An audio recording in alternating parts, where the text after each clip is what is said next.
নাই, খুব আরাম করে নাও।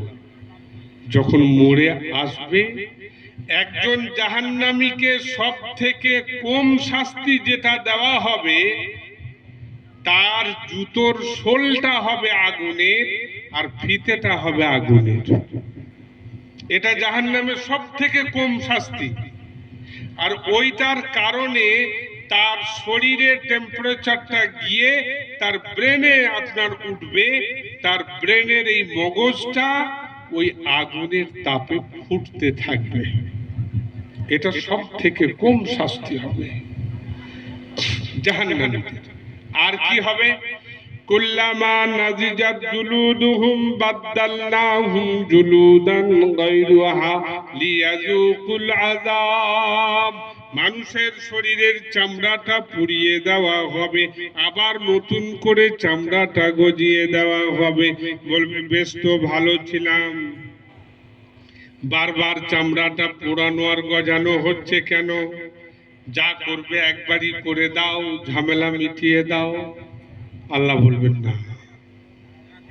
যুগে যুগে নবী তারা আমার এই বার্তা তোমাদের কাছে পৌঁছে দিয়েছিল। নবীর পরে সাহাবায়ে কেরাম, সাহাবার পরে তাবি, তাবিদের পরে তাবে তাবি, পরবর্তী ক্ষেত্রে উলামা সুলাহা।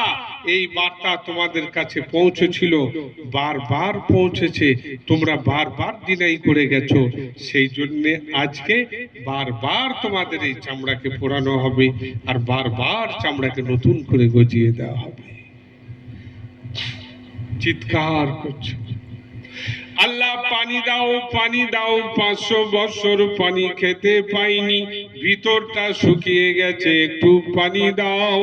কোরআন বলছে ফাশারিবুনা মিনাল হামিম ফাশারিবুনা শুরবাল হিম। গরম ফুটন্ত পানিটা আপনার মুখে দেওয়া হবে, যখন গিলবে তখন আঁতড়িগুলো কেটে পায়খানার রাস্তা দিয়ে পড়বে। যন্ত্রণা যন্ত্রণা যন্ত্রণা।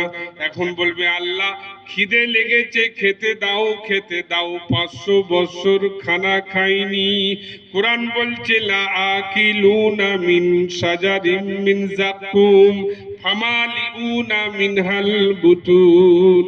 জাহান্নামে যারা যাবে তারা যখন খেতে চাইবে, বলছে কুল গাছ, বেঞ্চি গাছ, বাবলা গাছের মতো কাঁটাদার ডালটা তার মুখেতে গুঁজে দেওয়া হবে, যেমন গাই গরুর মুখেতে ঘাসটা গুঁজে দেওয়া হয়। সে গিলতেও পারবে না, ফেলতেও পারবে না, অবস্থা খারাপ হবে। বলবে আল্লাহ মৃত্যু দাও, মৃত্যু দাও, এ যন্ত্রণা আর সহ্য করতে পারি না। কোরআন বলছে সুম্মা লা ইয়ামুতু ফিহা ওয়া লা ইয়াহইয়া। আজকে বেঁচে আছো, কালকে মৃত্যু হবে, মৃত্যুর পরে জান্নাত কিংবা জাহান্নামে যাবে, স্বর্গ বা নরকে যাবে, আর কিন্তু মৃত্যু দেওয়া হবে না। এই কঠিন সময়টা মরণের পরে আছে। তো মরণের পরে কিছু আছে বলে মানুষের নজরেই নাই। আর নজরে নাই যখন, তখন সব গুনাহ করা আসান হয়ে যাচ্ছে, নেকি করা কষ্ট হয়ে যাচ্ছে।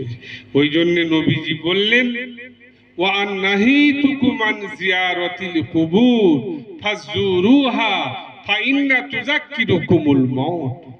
আমি তোমাদের বলেছিলাম যে কবরের জিয়ারতে যেও না, আজকে তোমাদেরকে আমি পারমিশন দিচ্ছি কবরের জিয়ারতে যাবে।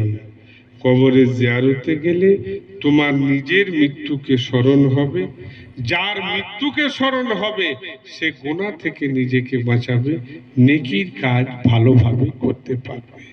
এখন বুকে হাত দিয়ে বলুন, বাপ মা আত্মীয় স্বজন কবরস্থ করে দিয়েছি, কত বছর হয়ে গেল, কদিন তাদের কবরে গিয়ে দাঁড়াতে পেরেছি। ঈদ বকরা ঈদের দিনে কোনো রকম করে গিয়ে একবার দাঁড়ায়, তাও রমজানের রোজা রেখেছি কিনা ঠিক নাই, নামাজ পড়েছি কিনা ঠিক নাই। ঈদের দিনে একদম ঝকঝকে সুন্দর লুঙ্গি, সুন্দর পাঞ্জাবি, কলকাতার আতর, হাওড়ার টুপি মাথায় দিয়ে বাপ মায়ের কবরের কাছে যে যখন দাঁড়াবে, তো বাপ মা কবরে শুয়ে শুয়ে যদি বলতে পারতো তারা বলে দিত, তোর মতো ওই রকম কুপুত্র আমার কাছে না এলেই ভালো হতো। এত পবিত্র রমজানের মাস, তুই রোজা রাখিস নি, তুই নামাজ পড়িস নি, তুই এইসব অপকর্মে যুক্ত।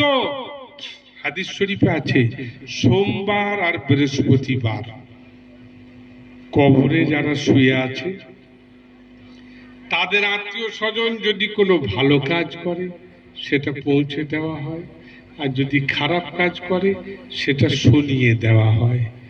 কবরে শুয়েও কষ্ট পায়। তো এমন সন্তান হব আমরা যে আমাদের বাপ মা মারা গেছে আমাদের বদামল খারাপ কাজের কারণে, তারা কবরে শুয়েও কষ্ট পাবে না। একটু বিবেচনা করতে হবে, একটু ভাবতে হবে, ভালো জায়গায় আসতে হবে, ভালো কাজ করতে হবে।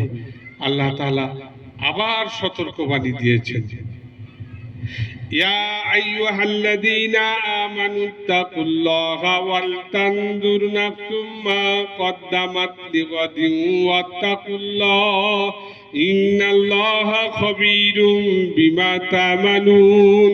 হে ঈমানদার ব্যক্তিরা, তোমাদের সাবধান করে দিচ্ছি, আমাকে ভয় করে চলো এবং তোমরা এটা মনে করো না, রাতের অন্ধকারে বলো, নির্জন কোনো ঘরে বলো, জঙ্গলে বলো, যে আমি হয়তো একাকী কোথাও কিছু গুনাহ করছি, কে দেখে কে শোনে।